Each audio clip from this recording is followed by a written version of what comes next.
Who are you? Excuse me? Who are you? Who am I? Hi, welcome to the Film Prospector, a channel living in peril that one day his towering DVD shelves will topple over and crush him. 1997's Living in Peril is a quite successfully stressful little drama, but one with a marketing problem. Rob Lowe is playing against type here as Walter Woods, a mild-mannered architect. His dodgy haircut and boring clothes don't really convince, though his performance kinda does. He's on a month-long trip to LA to design a house for a client, leaving his pregnant wife Linda behind in Seattle. I know you're gonna do great. Hey, I felt the baby move today. Really? Yeah. Only married 6 months, she's pretty heavily pregnant, which indicates maybe a rush job there. Something which crops up later when she's talking with both him on the phone and her friend. But maybe I'm just expecting too much. Maybe just because we're married doesn't mean he has to feel everything I go through. Linda, all right, he's a guy, and you can't exactly expect empathy, but a little sympathy from your husband isn't out of line. I mean, Oliver almost killed you. You just don't dismiss something like that. Maybe he just doesn't want to be reminded that I was married before. Her ex-husband was abusive, and it seems like Walter's not appreciative of how this still affects her life. You're right.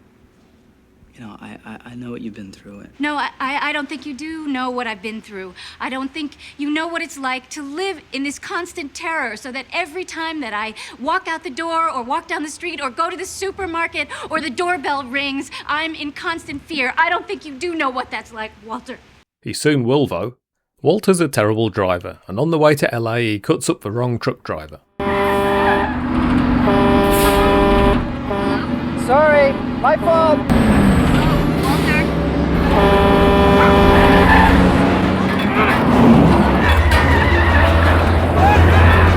Walter, what's going on?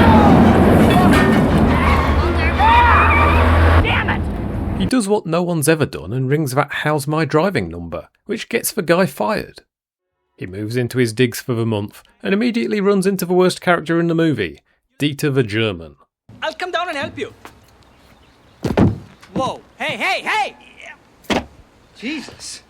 Are you okay? Sure. I'm from East Berlin.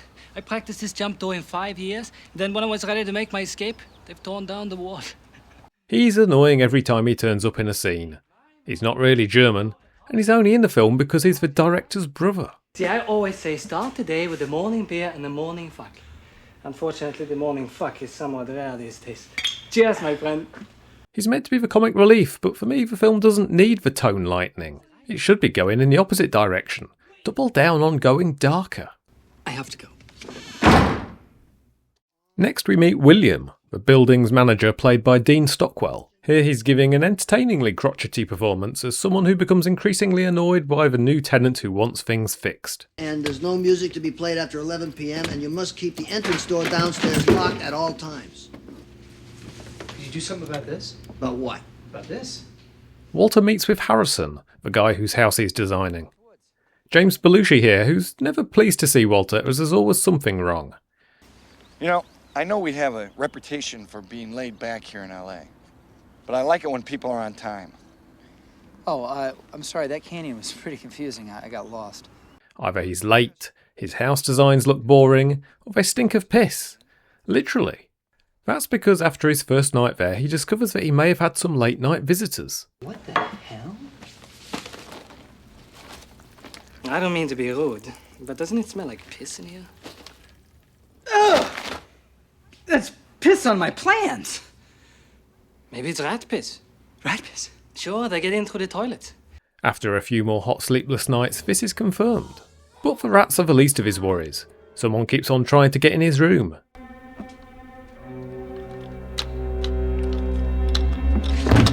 Who's there? Is that the truck driver he got fired outside his building in the middle of the night?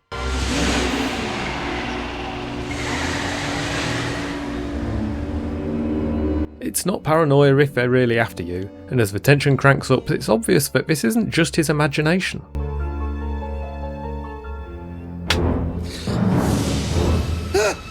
You ruined my life. Now it's my turn.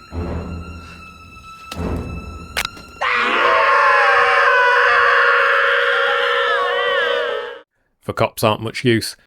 Whose side are you on? Because the guy wears a mask, he can break the law? Well, why even have laws then if you can't enforce them? We need evidence. If we don't have an ironclad case, the DA won't touch it. Then get some! William's not much help. In fact, could he be the problem? Excuse me? What are you doing? I was gonna fix that freezer door, remember? It's certainly not his neighbour Catherine, though. A high-class sex worker who unsurprisingly sees through the tweed jacket and fancies Walter. You look like you could use some sleep. Oh, well, you know, no rest for the wicked. Well, I don't know. I always reward myself with a little beauty rest no matter how wicked I've been. Are you gonna be home tonight? Yeah, why? Just wondering. Unfortunately, of course, the woman must pay, so despite them agreeing that nothing would happen that night, he wakes up in bed next to her lifeless body.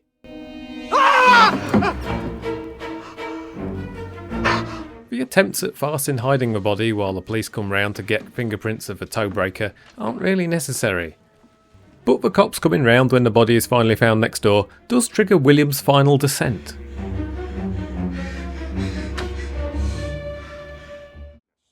I found 6 out of 10 grams of gold in Living in Peril. It should make me say, great, wonderful, fantastic. Yeah. This doesn't do that for me. When you hear those words come out of my mouth, then you're on the right track. It effectively ratchets up the tension on Walter as pressure builds on all sides. Rob Lowe, I'd suggest, is miscast here, but he's perfectly fine as Walter. And you believe his predicament even if you don't buy him starting out as a bit of a nerd. The film frequently looks really nice as well, with a good use of lighting and shadows.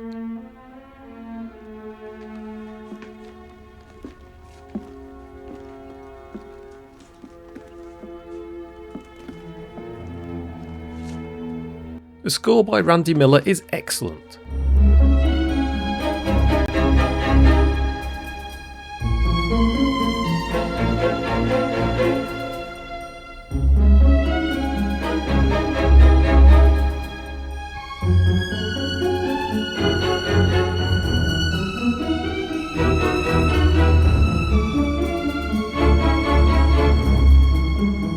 It's a little repetitive at times, but the sweeping strings inject a bit of class into every scene.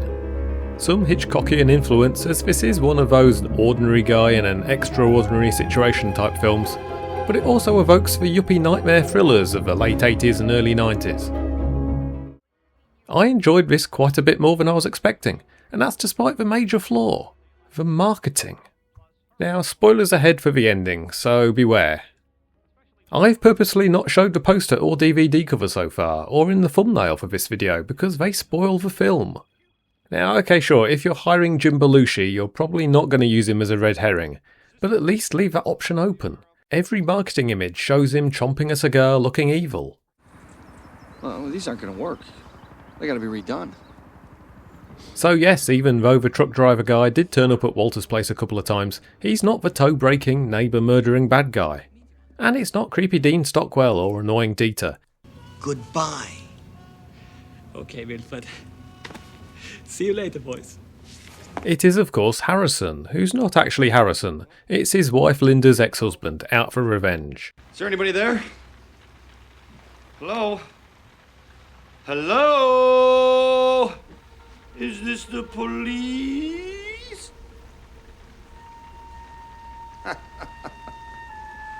Well. Nobody's there. What a pity, huh?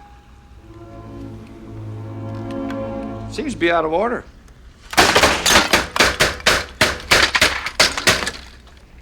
They have a confrontation which actually looks pretty good as Belushi goes moderate psycho before heading up onto the roof. I got you now, Walter.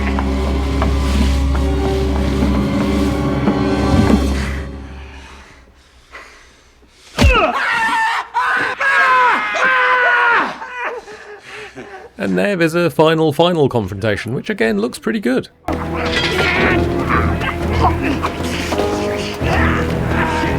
That Belushi reveal comes 72 minutes into an 84-minute runtime, so we only get 12 minutes of the film shown on the box art. Not only do I despise you, but I truly fucking hate you. I could have done with that reveal coming much earlier so he could enjoy evil Jim Belushi. What were you doing here? I just wanted to get my job back. I was hoping to settle everything. Oh, well, we'll settle everything right now then.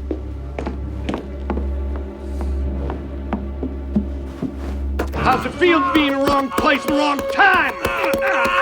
Or at least tell the marketing people to stand down with their obvious spoilers.